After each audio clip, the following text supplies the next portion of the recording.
Hello, friends. It's your girl, Venice Antoinette. And Amo Chanel. Here with another episode of Sip and Spill. And today, we're here to talk to you about... We are talking about something we saw recently on Marriage Boot Camp. Mm-hmm. Peter Gunz and Amina. Peter Gunz kind of really dropped a bomb on everybody and took a lot of sympathy away from Amina by saying, you're to blame in all this. You knew that I was married when you met, or you knew that I was with someone when you met me. So today we're going to be talking about, should she get any sympathy? Is it all her fault? Does all the blame belong to her? Stay tuned. Stay tuned.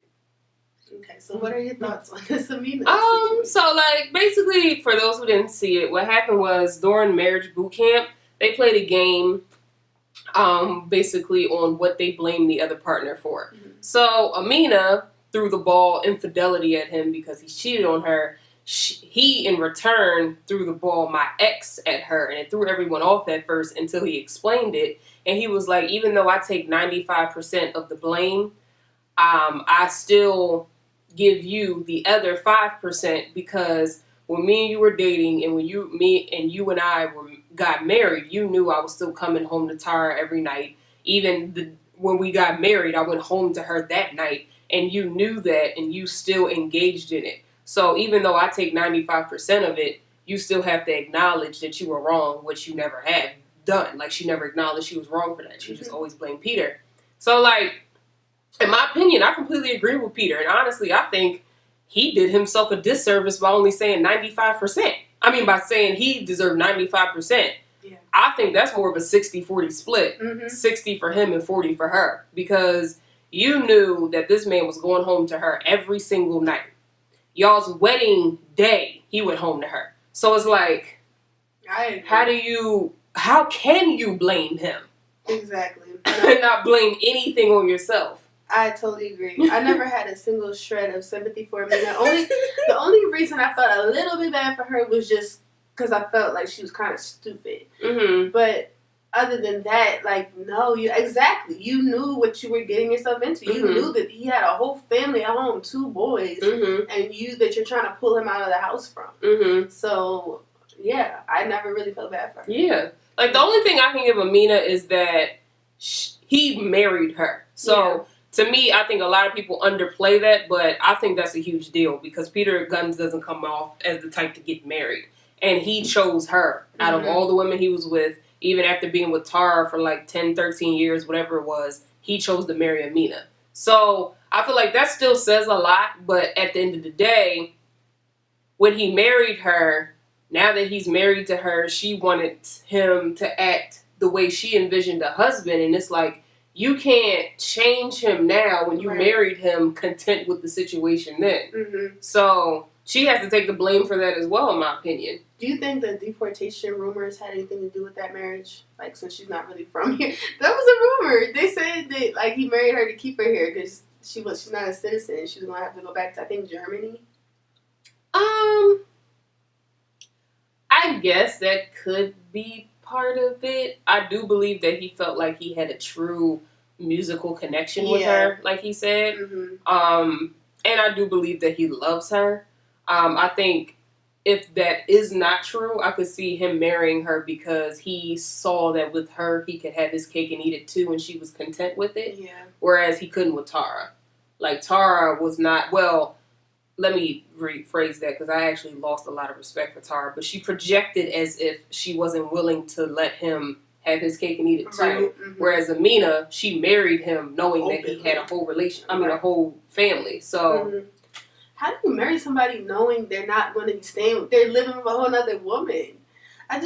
Why? Look, why? Don't give me the line. I can't understand. So, do you feel like she should take blame for that? Absolutely. Yeah. Absolutely. Even if there was no marriage, the whole thing from the start, you knew he had another situation mm-hmm. that he was lying about mm-hmm. to his, whatever, longtime girlfriend, whatever it was. But, yeah, I don't feel sorry for her for that. Because I've heard the argument multiple times from girls who play, the side chick role or whatever role you want to put it as, mm-hmm. that, that's his relationship, so that has nothing to do with me. I hate when people say that. I really hate it. I mm-hmm. feel like you still have, I understand, you're right. Like, that is his relationship. And you're right, you really don't owe that other woman anything. Mm-hmm. But just what about integrity? What about, like, or even what you expect for yourself in the future? Like, if you're starting a relationship off that way, what are you really wanting from it? You know? So I don't have an issue with women who say that as long as they actually truly live it. Because if you're saying, okay, well, that's his relationship, that has nothing to do with me, that's on him, then you need to truly live that. Don't get in a relationship or get into a situation with him and expect him to change now when you just made the argument that that's him, that's fine. But now all of a sudden you want him to be monogamous and you want him to do this and you want him to be this, and it's like, no, if you're going to live that and stick with it. I have no problem with somebody who says that and truly believes it and lives it, but don't say that and contradict yourself with your actions and what you truly want. My issue with people who say that is, one day, you know, if they are in a serious relationship, they're not going to want another woman out playing that role with their man. So it's kind of like, I don't know, I don't like when people say that. Yeah, honestly. Yeah, I mean, I don't like it either. It's just, like I said, if you say it, you should live up to it. Like, don't switch it up all of a sudden. Don't say that and then expect karma not to hit you back. Like, you just got to be prepared for it. Or if you're going to say that, be content with polygamy, because that's going to be a thing for you. But, yeah, I mean, I definitely think Amina deserves way more than 5% that he gave her. And she even said on the show, like, one of their biggest issues is that she blames him for everything, and, like, that says a lot, because if he's saying that she's never admitted she was wrong in that, she was wrong in a lot. A lot. And a lot that gets on my nerves about it is, I hate when she even calls him on the carpet about anything. It's like, girl, this is how it is. Like, why are you even getting mad at this point? Right. Like, it's not going to change. This is how he is. And she's always crying. Like, it's just, this is how it's going to be. Exactly. Because I remember on the last reunion that they had, was it Joel Santana? Yes, Joel said something profound to her, like, really profound. He said, like, he was like, if you're going to stay with him, you're going to have to live with the fact that he's only with you because Tara doesn't want him anymore. Like, you're going to have to deal with that for the rest of your life or the remainder of your relationship, because it's very evident that the woman he truly loves and wants to be with is Tara, but he's with you because she doesn't want to deal with him anymore. Right. How do you fathom dealing with that in your mind? Like, and now they're on marriage boot camp. Like, and then did you see? So there's a episode where, like, Peter and Amina get into an argument. He goes outside and FaceTimes Tara to check up on her and the kids because he feels bad that he's here and not with her and the kids, and then tells her he loves her. Like, what? Let's talk about that, though.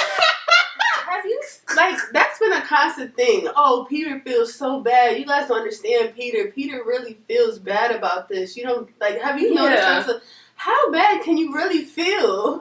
Like, what I'm confused about is, so he's concerned about Tara and her kids, but he's not concerned about his wife and her kids. Like, that always threw me off. Because, like, when Amina moved to LA, and he decided he wanted to stay in New York to be with Tara and the kids because he didn't want Tara to have to raise the kids by herself. And it's like, you have 2 kids to your wife who's across the country, and you're still like, what?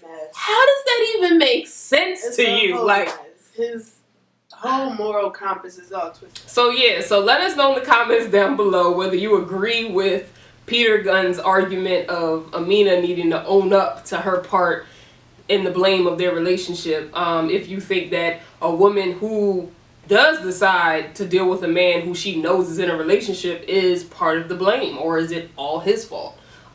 Just let us know in the comments down below your thoughts. In the meantime, make sure you hit that subscribe button and give this video a big old thumbs up. Thank you so much for watching. Make sure you check us out every Thursday, 9 p.m. Eastern Time, where you can join into our conversations. We'll be on Facebook Live. And until next week, deuces.